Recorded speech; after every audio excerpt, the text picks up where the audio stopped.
Hello and welcome to Punt, Counterpunt, the pretend debate show for real magic cards. The latest magic set, Strixhaven, is all about learning, but good luck with that. Instead, Wheeler and Nelson are here to tell you what they think, with the caveat that they're not.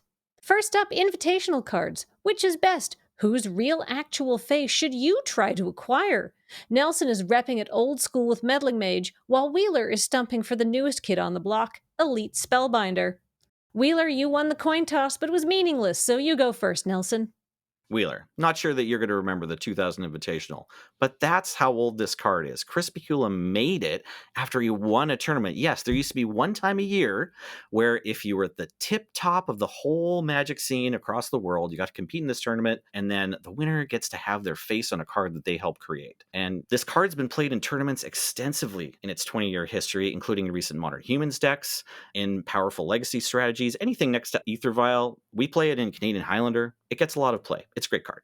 Look, when it comes to a game like Magic, it's all about the numbers. More power, more abilities, more text, more Pro Tour wins. Elite Spellbinder even has more mana.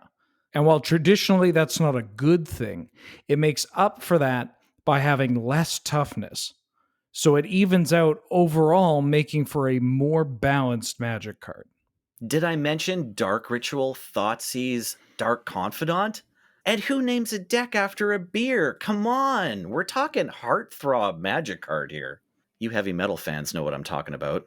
Look, I'm a fan of cool dads as much as the next person, but this isn't even a fair fight. I mean, Meddling Mage is a card from what, 2000 and 2000? You can't put that up against something from 2021. This card's got so many goddamn words on it, and they even decided to throw in a couple of extra X's, a V, and either an I or a lowercase L at the bottom. It's barely a competition here. Do you ever think about how maybe the Elite Spellbinder has flying because Paulo probably had to spend more hours grinding through Grand Prix and then the Pro Tour, just putting so much time on the plane? Oh, I don't really think gets me in trouble. Well, audience, did Nelson and Wheeler change your mind? Why not mail your theories to our P.O. box? And don't forget to mark Punt Counterpunt clearly on the package so we can refuse delivery. Up next, two huge hunks compete for your love and also debate Magic cards. Which giant dragon with both first and last names is the best? Wheeler's bogged down with Belladros Witherbloom, but Nelson is willing to do the upkeep for Nicol Bolas.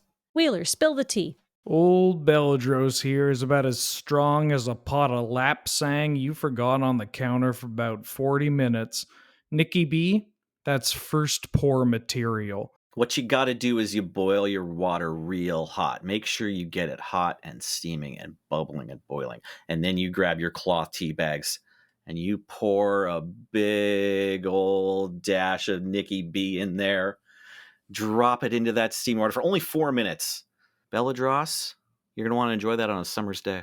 Cool. I said spill the tea, sort of in an attempt to conjure up images of youthful exuberance, not to get both of you talking about actual tea. Is that what you're debating right now, is tea? I mean, if you want to call it that, but 4 minutes, like a cloth bag. I mean, okay.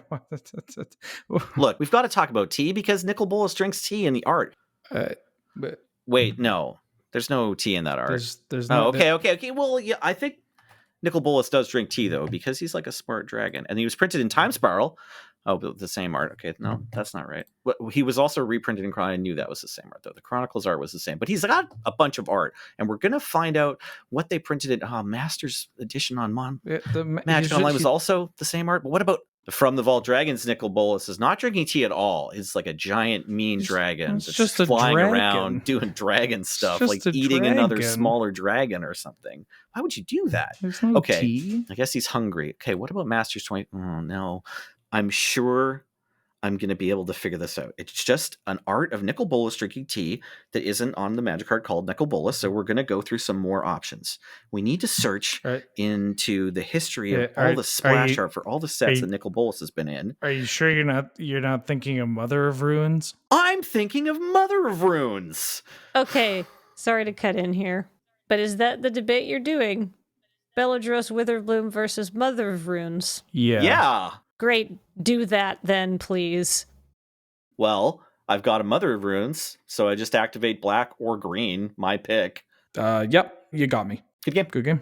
Well, there you have it. Mother of Runes is the best dragon. But do you agree? Why not scream your theories into a well, so they may return to the earth and rest in darkness? And speaking of resting, neither of our next two cards are keen to do that, because it's time for our next debate on a much requested topic, ghost birds. Which caw-caw do you want to draw? Nelson is hoping Dream Strix will be a nightmare, but Wheeler is betting that Mind Shrieker will grow on you. Nelson, take the wheel, and tell him to be quiet because it's your turn.